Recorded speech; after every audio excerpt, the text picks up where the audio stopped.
بسم اللہ الرحمن الرحیم۔ کتاب شرح چہل حدیث از امام خمینی رحمۃ اللہ علیہ، 29ویں حدیث۔ ترجمہ۔ ابن عمار کہتے ہیں، میں نے امام جعفر صادق علیہ السلام کو یہ فرماتے ہوئے سنا کہ رسول خدا صلی اللہ علیہ وآلہ وسلم نے حضرت علی کو اس طرح وصیت فرمائی: اے علی، میں تمہارے لیے چند باتوں کی وصیت کرتا ہوں، ان کو مجھ سے یاد کر لو۔ اس کے بعد فرمایا: خدایا، اس میں تو علی کی مدد کر۔ پہلی بات، سچ بولنا، اس لیے تمہاری زبان سے کبھی بھی معمولی سا جھوٹ نہ نکلے۔ دوسرے، تقوی و پرہیزگاری اور کبھی بھی خیانت نہ کرو۔ تیسری، خدا سے اس طرح ڈرو جیسے تم اس کو دیکھ رہے ہو۔ چوتھی، خوف خدا میں گریا کرو، ہر آنسو کے بدلے جنت میں تمہارے لیے 1000 گھر بنائے جائیں گے۔ پانچویں، اپنے دین کی حفاظت کے لیے اپنا مال اور اپنی جان تک دے دو۔ چھٹی، میری سنت پر عمل کرو، میری نماز، میرے روزے، میرے صدقے میں میری پیروی کرو۔ نماز 50 رکعت پڑھو، روزہ ہر ماہ میں 3 دن، پہلی جمعرات، وسطی بدھ اور آخری جمعرات کو رکھو، اور اپنی استطاعت کے مطابق صدقہ دو، یہاں تک کہ تم کہنے لگو کہ میں نے اسراف کیا، حالانکہ تم نے اسراف نہیں کیا۔ نماز شب ضرور پڑھو، نماز شب لازمی طور سے پڑھو، نماز شب حتمی طور سے پڑھو، اور نماز ظہر کی پابندی کرو، نماز ظہر کی پابندی کرو، نماز ظہر کی پابندی کرو۔ ہر حالت میں قرآن کی تلاوت کرو، اور تمہارے لیے نماز میں دونوں ہاتھوں کا اٹھانا اور گرانا ضروری ہے۔ ہر وضو کے وقت مسواک کرنا بھی ضروری ہے۔ محاسن اخلاق کے پابند رہو اور ان پر عمل کرو، برے اخلاق کے ارتکاب سے احتراز کرو، ان سے بچو، اگر تم نے ایسا نہ کیا تو اپنے ہی نفس کو ملامت کرنا۔ تشریح، چند الفاظ کے عربی معنی میں بحث کی گئی ہے۔ مقدمہ، اس حدیث شریف میں جو وصیتیں حضرت رسول خدا صلی اللہ علیہ وآلہ وسلم نے حضرت علی علیہ السلام کو کی ہیں، متعدد اعتبار سے معلوم ہوتا ہے کہ حضرت رسول خدا کی نظر میں وہ بہت اہم تھیں۔ پہلی بات تو یہی ہے کہ حضرت علی کو یہ وصیتیں فرمائی ہیں، حالانکہ حضرت علی کی شان اس سے کہیں بلند و برتر ہے کہ آپ حدود شرعیہ اور اوامر الہیہ میں سستی سے کام لیں، لیکن چونکہ یہ چیزیں حضرت صلی اللہ علیہ وآلہ وسلم کی نظر میں بہت اہم تھیں، اس لیے وصیت فرمائی۔ اور یہ بات سب ہی جانتے ہیں کہ جو بات کسی کی نظر میں اہم ہوتی ہے، اس کی اہمیت کی خاطر اس کے بارے میں ضرور تاکید کرتا ہے، چاہے وہ جانتا بھی ہو کہ یہ شخص اس کا پابند ہے۔ رہا یہ احتمال کہ حضرت نے عربی مثال ایاک عینی واسمعی یا جارہ کی طرح خطاب فرمایا ہے، کہ یعنی مخاطب تو حضرت علی علیہ السلام تھے مگر اس کی مراد تمام مؤمنین تھے، تو یہ احتمال بعید ہے، کیونکہ طرز گفتگو بتاتا ہے کہ خود حضرت علی علیہ السلام ہی مورد خطاب اور شخصاً مورد نظر تھے۔ چنانچہ کلمہ فی نفسک اور حفاظت کا حکم اور خدا سے اعانت کی دعا کرنا، یہ سب اس بات کے شاہد ہیں، اور اس قسم کی وصیتیں متعارف اور خود ائمہ علیہ السلام میں ایک دوسرے کے لیے رائج تھیں، اور ہر ایک کی عبارت سے معلوم ہوتا ہے کہ وہی حضرات مراد ہوتے تھے جو مخاطب تھے۔ مثلا حضرت علی علیہ السلام نے امام حسن اور امام حسین علیہ السلام کو وصیت فرمائی: میں تم دونوں کو اور اپنے تمام اہل بیت کو اور جس تک میری یہ تحریر پہنچے سب کو وصیت کرتا ہوں۔ واضح ہے کہ اس وصیت میں امام حسن اور امام حسین علیہ السلام بھی داخل ہیں۔ ان وصیتوں سے پتہ چلتا ہے کہ مسئلہ کتنا اہم ہے اور ان بزرگوں کو اس سے خاص تعلق ہے۔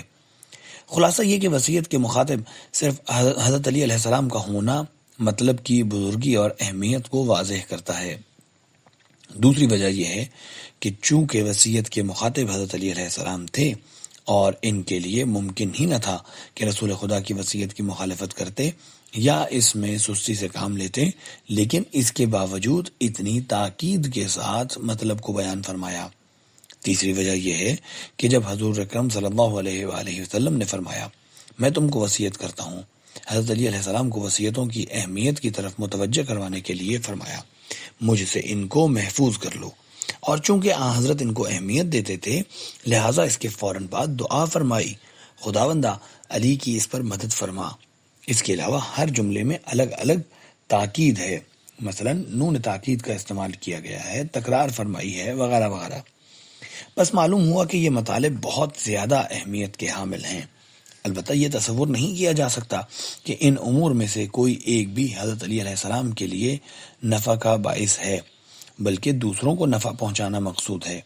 اگرچہ حضرت علی علیہ السلام بالذات مخاطب ہیں، لیکن چونکہ یہ عام اور مشترکہ ذمہ داریاں ہیں، لہٰذا حتی الامکان کوشش کرنی چاہیے کہ کہیں جناب رسول خدا کی وصیتیں نظر انداز نہ ہو جائیں۔ ہمیں جان لینا چاہیے کہ حضرت علی علیہ السلام سے رسول خدا کی حد سے زیادہ محبت اس بات کا تقاضا کرتی ہے کہ ان مطالب کی منفعت اور اہمیت بہت زیادہ ہو، اسی لیے انہیں آپ نے اس طرح سے بیان کیا ہے۔ واللہ اعلم۔ پہلی فصل، جھوٹ کے مفاسد۔ رسول خدا کی ایک وصیت ہمیشہ سچ بولنے اور جھوٹ سے پرہیز کی تھی، اور چونکہ اس کو سب سے پہلے ذکر فرمایا ہے، اس سے معلوم ہوتا ہے کہ آن حضرت کی نظر میں اس کی سب سے زیادہ اہمیت ہے، اور میں بھی سچ کے مصالحے پر جھوٹ کے مفاسد کو مقدم کروں گا۔ لہٰذا آپ یہ جان لیجئے کہ عقل و نقل دونوں اس برائی کی قباحت و فساد پر متفق ہیں، اور جھوٹ فی نفسہ ہی فواحش اور گناہ کبیرہ میں سے ہے۔ احادیث کی اس پر بھی دلالت ہے۔ اس کے علاوہ بھی کذب بیانی پر ایسا مفسدہ مرتب ہوتا ہے جس کی قباحت اور برائی اس سے کم نہیں ہوتی، بلکہ کبھی تو ایک جھوٹ کے کھل جانے پر آدمی نظروں سے اتنا گر جاتا ہے کہ آخر عمر تک اس کا ازالہ ممکن نہیں ہوتا۔ خدا نہ کرے کوئی آدمی جھوٹ میں مشہور ہو جائے، کیونکہ اس سے زیادہ کوئی ایسی چیز نہیں ہے جو آدمی کی شخصیت کو نقصان پہنچا سکے۔ اس کے علاوہ جھوٹ کے دینی مفاسد اور اخروی عقاب بھی بہت زیادہ ہیں۔ میں اس سلسلے کی بعض احادیث شریفہ کے ذکر پر اکتفا کرتا ہوں، اور چونکہ مطلب واضح ہے لہٰذا طول کلام سے اجتناب کرتا ہوں۔ وسائل میں محمد بن یعقوب سے منقول ہے کہ امام محمد باقر علیہ السلام نے فرمایا، خداوند عالم نے شر کے لیے بہت سے قفل قرار دیے ہیں، ان قفلوں کی کنجیاں شراب کو قرار دیا ہے، مگر جھوٹ شراب سے بھی بدتر ہے۔ اب ذرا اس حدیث کے بارے میں سوچئے جو عالم آل محمد علیہ السلام سے ایسی کتاب میں مذکور ہے جو تمام علماء سلف کے نزدیک قبول تھی۔ اب دیکھیے کیا عذر کے لیے کوئی راستہ باقی رہ جاتا ہے؟ کیا جھوٹ سے سہلنگاری اخبار اہل بیت علیہ السلام پر ایمان میں کمزوری کے علاوہ کسی اور چیز کا ثبوت ہے؟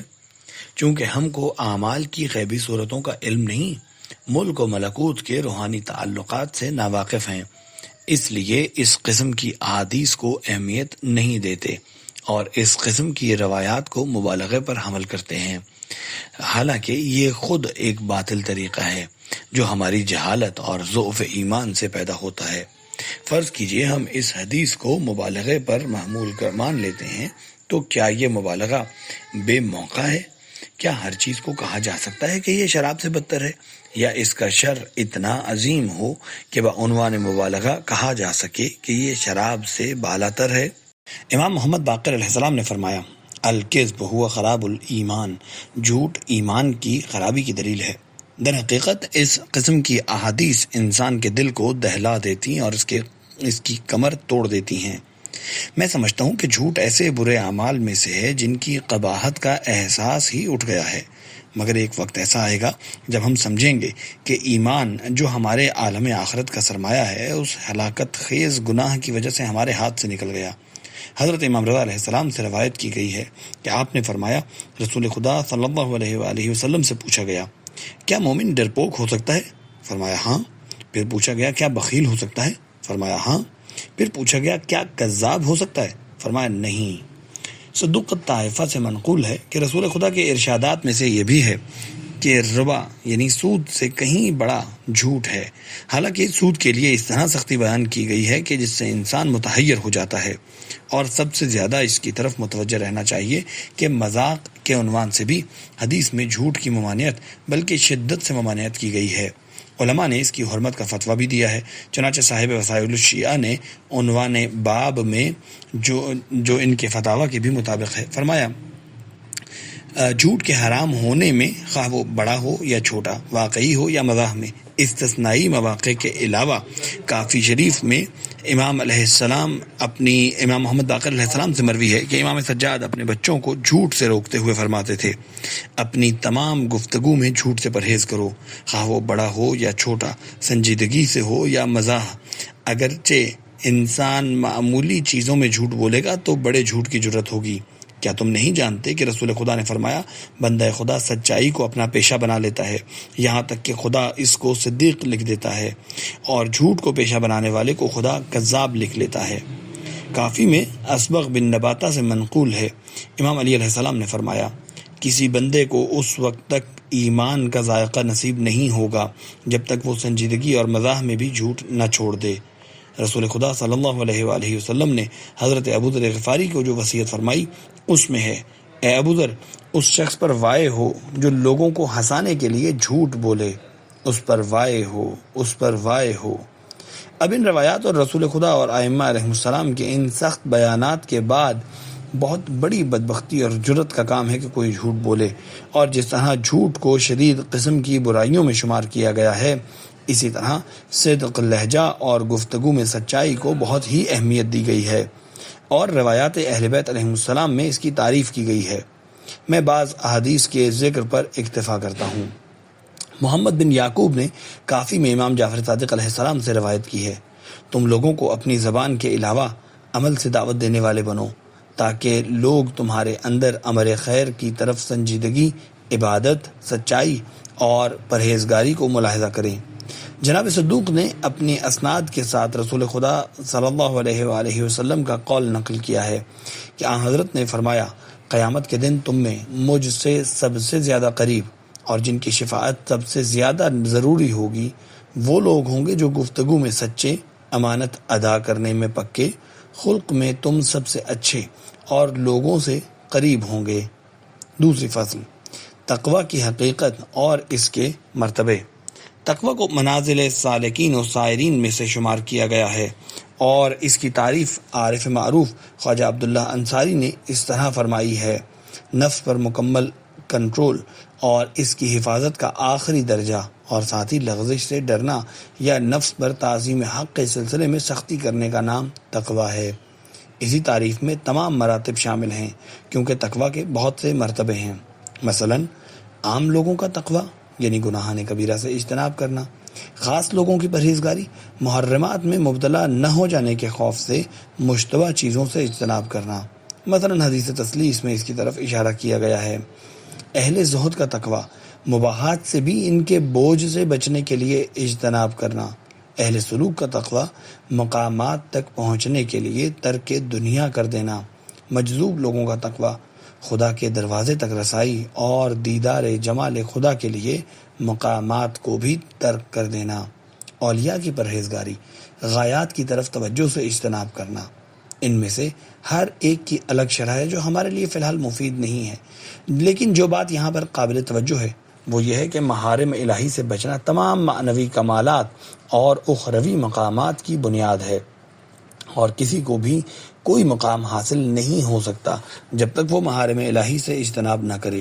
جس دل کے اندر تقوی نہ ہو اس کو کدورت اور زنگ کی آلودگی اس طرح گھیر لیتی ہے کہ بسا اوقات اس کی نجات کی توقع ختم ہو جاتی ہے۔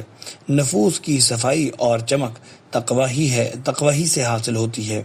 عوام کے لیے یہی منزل بہت اہم ہے، اور راہ آخرت کے مسافر کے لیے اس کا حاصل کرنا بہت ضروری ہے۔ روایات اہل بیت علیہ السلام کے اعتبار سے اس کی فضیلت اتنی زیادہ ہے کہ جو اس کتاب میں نہیں آ سکتی۔ میں اس سلسلے میں صرف بعض احادیث کا ذکر کروں گا۔ اگر کسی کو تفصیل کی ضرورت ہو تو کتب اخبار کی طرف رجوع کرے۔ کافی نے امام جعفر صادق علیہ السلام سے نقل کیا ہے، میں تم کو خدا کے خوف، ورع و پرہیزگاری اور عبادت میں جد و جہد کی وصیت کرتا ہوں، اور یاد رکھو جس عبادت میں پرہیزگاری نہ ہو اس میں کوئی نفع نہیں ہے۔ اسی مفہوم کے ساتھ ایک اور روایت بھی ہے، اور یہ اس بات کی دلیل ہے کہ بغیر پرہیزگاری کے عبادت درجہ اعتبار سے ساقط ہے۔ یہ بھی معلوم ہے کہ عبادت کا سب سے بڑا مفہوم یعنی نفس کی ریاضت، ملک و طبیعت پر ملکوت کی حکومت، شدید تقوی اور کامل پرہیزگاری کے بغیر حاصل نہیں ہو سکتا۔ جو نفس خدا کی معصیت میں مبتلا ہیں ان میں کوئی نقش نہیں ابھرتا۔ اس میں نقاشی بے فائدہ ہے۔ جب تک صفحہ دل کدورتوں اور آلائشوں سے پاک نہ ہوگا، اس میں نقاشی نہیں کی جا سکتی۔ لہذا عبادات جو نفس کی صورت کمالیہ ہیں، گناہوں کی آلودگی سے نفس کی پاکیزگی کے بغیر بے فائدہ اور ایک بے معنی صورت اور بے روح قالب ہیں۔ یزید بن خلیفہ سے روایت بیان کی گئی ہے، امام جعفر صادق علیہ السلام نے ہم کو وعظ فرمایا اور زہد کا حکم دیا۔ اس کے بعد فرمایا، تمہارے اوپر تقوی اس لیے واجب ہے کہ خدا کے پاس جو چیز ہے وہ تم کو تقوی کے بغیر حاصل نہیں ہو سکتی۔